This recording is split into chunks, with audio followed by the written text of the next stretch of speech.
visual effects, CGI, all of it. We've kind of taken it for granted because of the oversaturation. But there's a big history with a lot of creativity that has led us up to this point.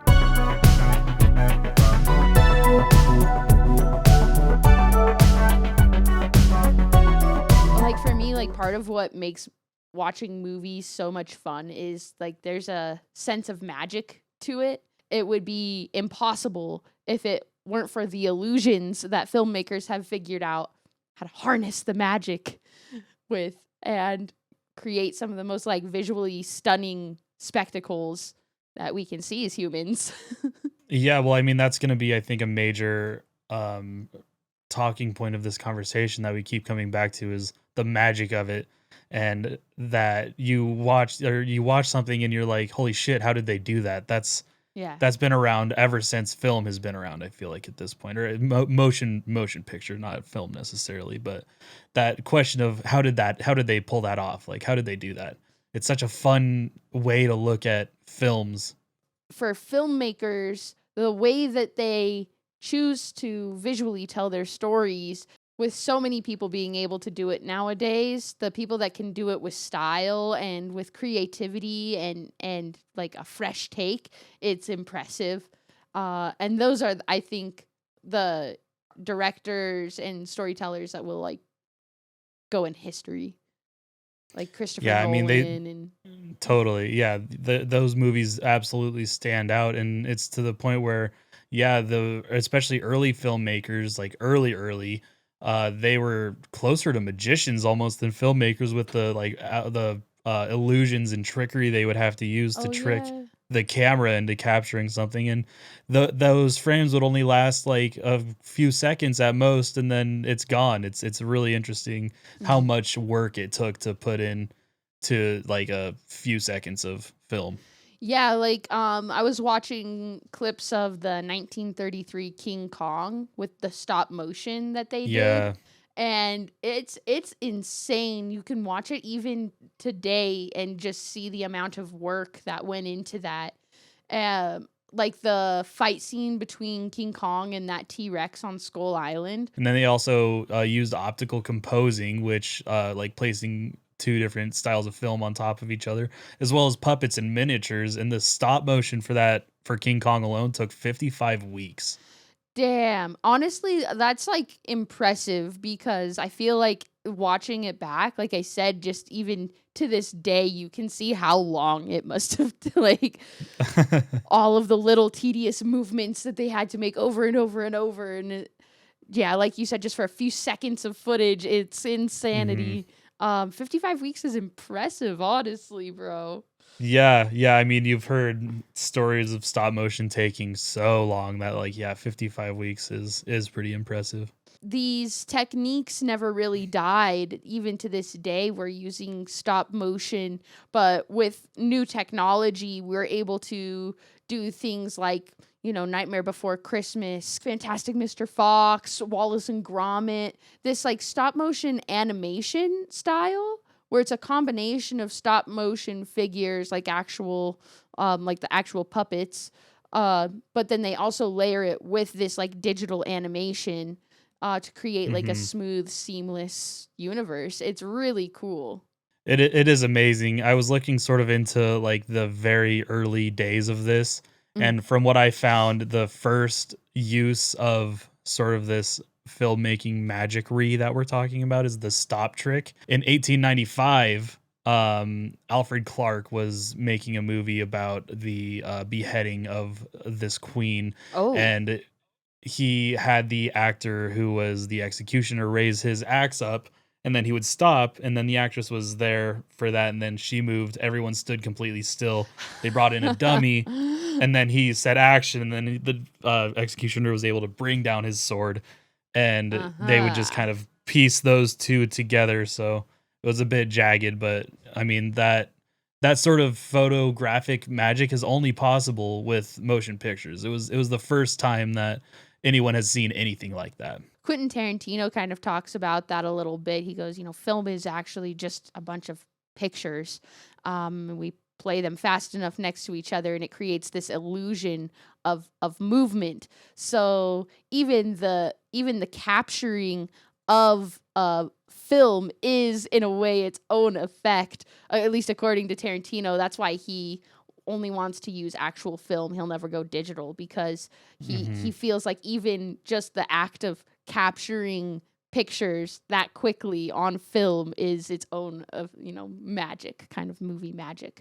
I also really like the use of miniatures in this like practical effect realm, just because it's such a simple approach, but you can really like capture some amazing some amazing effects on camera. Yeah, well, in this concept of using miniatures and using forced perspective has been around since like the 1920s, and we're still using it today, even in our biggest movies. And it's so interesting that even with our technology, sometimes the practical way to go is still the better way to go. Like we have the way they filmed The Lord of the Rings with Gandalf being bigger than all of the other Yeah. characters. Ian McClellan, he's said that when they filmed The Hobbit, it was all green screen and he absolutely fucking hated it. So like Mm, it's an interesting like dynamic that the actors are going to engage with the set more, and it also definitely has an effect on the final right. product. Sometimes it's not it's like sometimes miniatures are not the route, and sometimes like full large scale is what is like jaw dropping. Um Mhm. and like the first example that comes to my mind is the T-Rex in Jurassic Park. Yeah, the water was like making the foam too heavy, so like in between takes the the puppeteer guys would come out with towels and like try to pat it down, like dry it off. Wow. Yeah. Oh, wow, that's nuts. Well, yeah, and I mean, sometimes, like you were kind of saying with that T-Rex, the miniatures aren't so miniature because for 2001: A Space Odyssey, the models that they use for the spaceships ranged from 7 feet to over 55 feet long. That's I mean, yeah, that doesn't seem so miniature. But also like Space Odyssey was one of those first sci-fi space exploration films. Hmm. And so they had Yeah, to that figure made out how space to. look so real, and they Yeah. didn't have any CG back then. Like it was like he built massive rotating sets, and he actually used something called slit scan technology Oh, for like that trippy Stargate sequence that Christopher Nolan would go on to use in Interstellar for his trippy sequence in the Tesseract? in the Tesseract, and Yeah. it involves like using thousands of like geometric images, microscope pictures, and they'd put like a slit in front of the camera or in the camera, and then they would move the pictures by. Like I'm not a fucking scientist or a director, so like I don't quite understand it, but like we're like it is almost like a science and an art at this point of creating new ways to show visual effects in Yeah, that dude. way.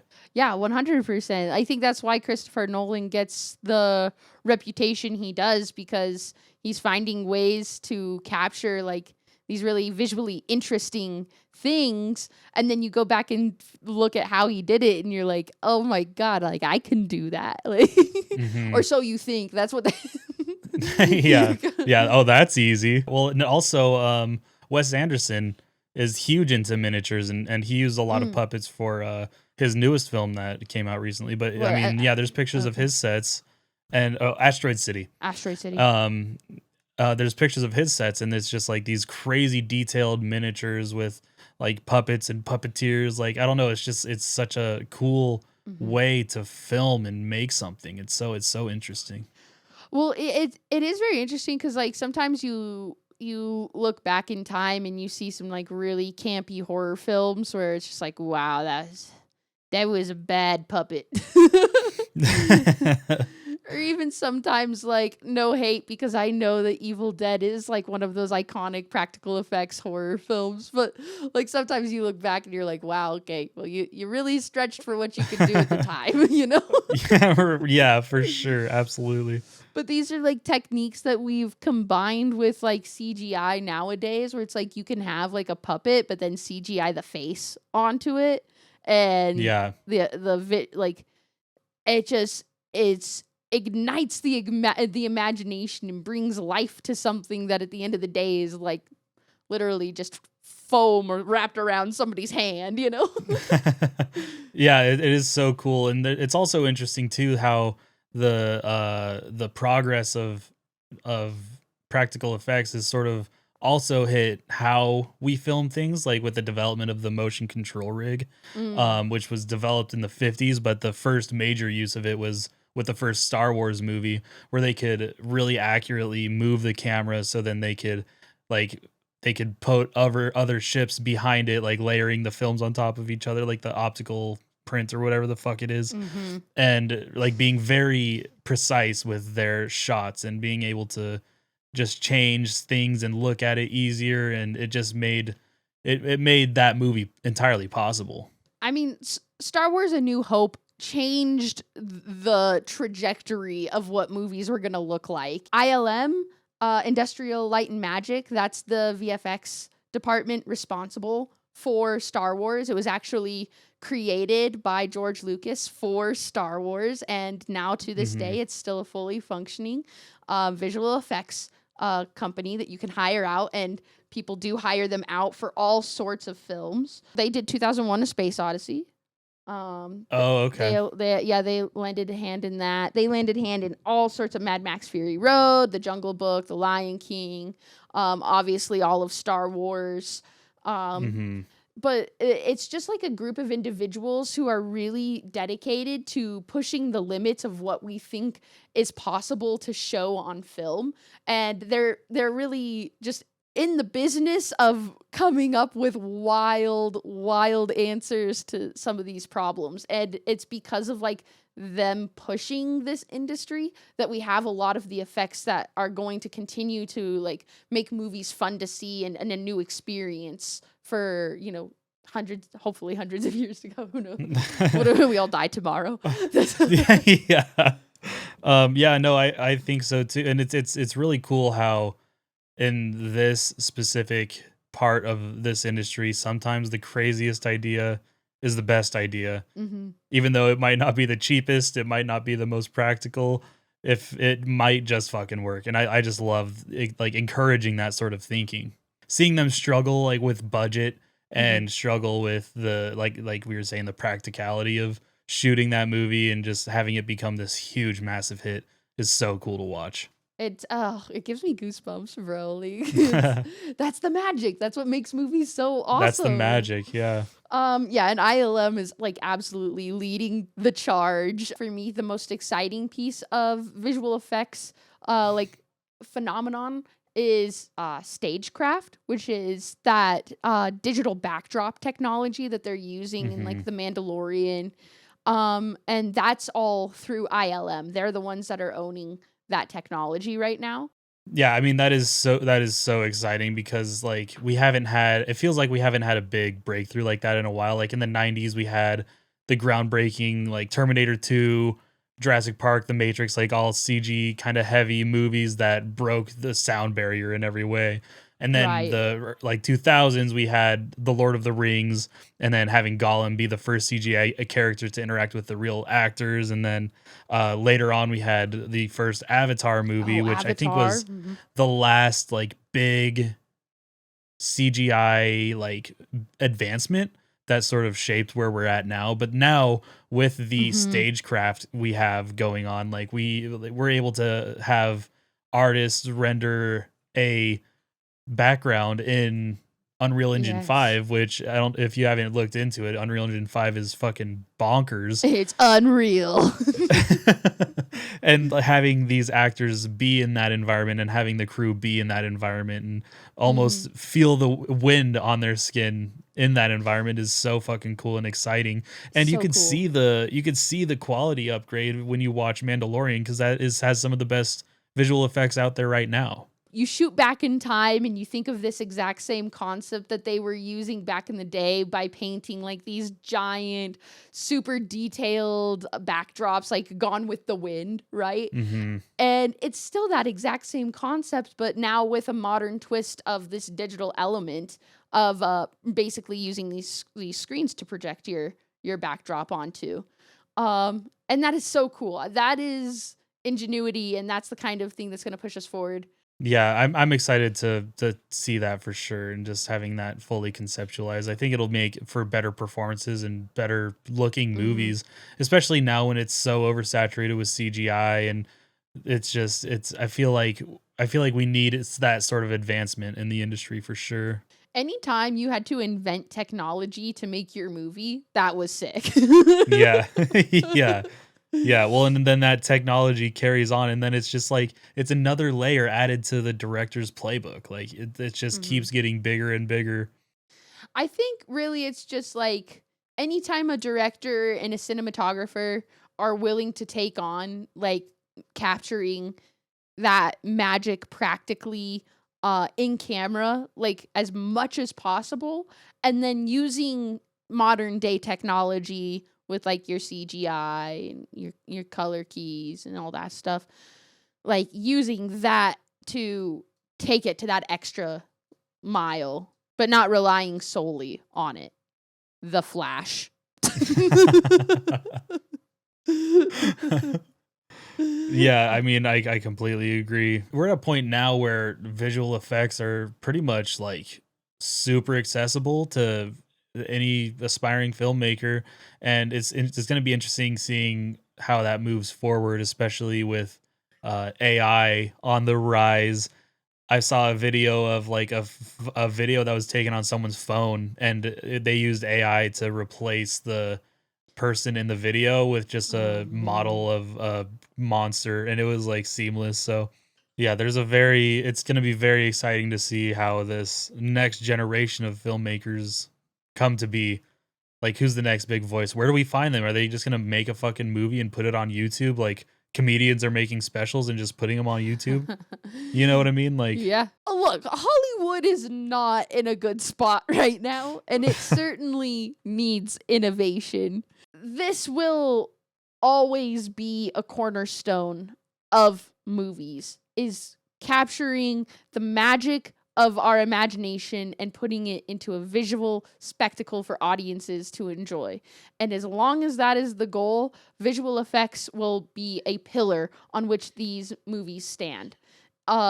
That's like always going to be how it is. You know what I mean? it's really interesting how like Oppenheimer is kind of an anomaly right now, how instead of saying here's the craziest CGI you've ever seen, he said here like we're going back to the roots. It's all practical. Like I'm being imaginative. I'm pushing boundaries, and that was part of its marketing. It feels like, Mhm. and it like destroyed, and everyone loved it, and it was so good.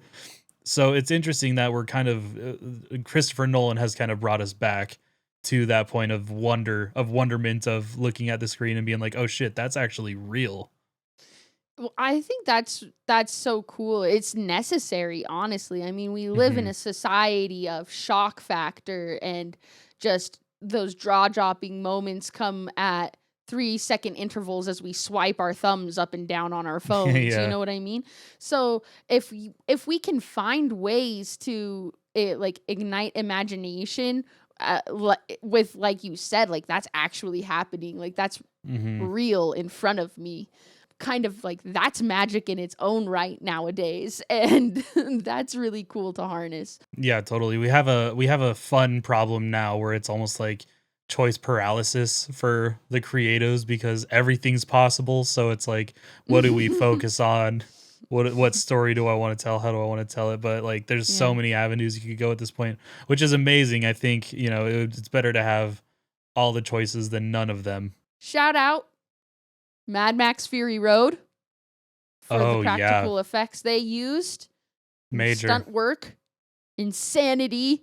I think my favorite is in The Thing when he's getting the defibrillator the defibrillator guy, and he Mhm. pushes his hands into the guy's stomach and it fucking clamps down Oh and yeah. tears his hands off, and he like pulls his nubs up and he's like He's like, ah! oh. And then the head fucking rips off. Oh my Oh my god, god. the skin of the neck ripping off of that head is so crazy, and then it just like scurries away. So gnarly. Okay, yeah, that's a good one, dude. That one's hella good. I could talk about the thing and the animatronics they use in that shit for hours, dude. It's so sick. You know how we should end this episode? Tell me. With visual effects. All right, you ready? 3, 2, 1.